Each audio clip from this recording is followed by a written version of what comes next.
Fils de paysan, il va changer à jamais le visage de la Chine, pour le meilleur et pour le pire. Né en 1893, dans une famille de paysans aisés du Hunan, Mao Zedong est un esprit rebelle, passionné de lectures et de politique. Il grandit dans une Chine affaiblie, dominée par les puissances étrangères et minée par la guerre civile. Étudiant à Pékin, il découvre les idées marxistes, puis participe à la fondation du Parti communiste chinois en 1921. Dans les années 30, il prend la tête d'une guérilla paysanne contre les nationalistes du président Chiang Kai-shek.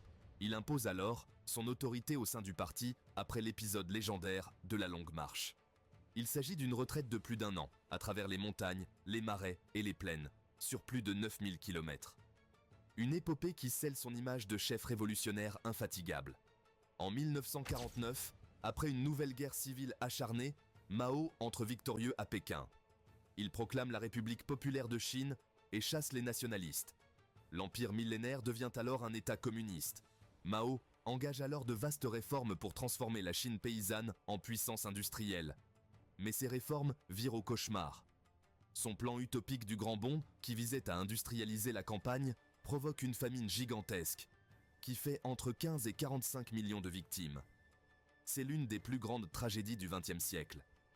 Dans les années 60, il est affaibli politiquement et reste en retrait quelque temps. Il revient au premier plan avec la révolution culturelle. Il lance une purge idéologique massive et impose sa vision. Des millions de jeunes Chinois, connus sous le nom de Gardes rouges, détruisent les anciens temples, humilient leurs professeurs et brisent des familles. Les ennemis de la Révolution rouge sont arrêtés, battus ou exilés. Même ses plus fidèles compagnons, comme Liu Shaoqi ou Deng Xiaoping, tombent en disgrâce. Après avoir fait régner la terreur pendant plusieurs décennies, Mao s'éteint en 1976 à 82 ans. Il laisse alors un pays profondément marqué, appauvri, meurtri, mais uni sous le joug du Parti communiste. Malgré ses dérives, il est toujours honoré par le parti, mais ses erreurs sont peu à peu reconnues, et les réformes de Deng Xiaoping vont tourner le dos à sa vision.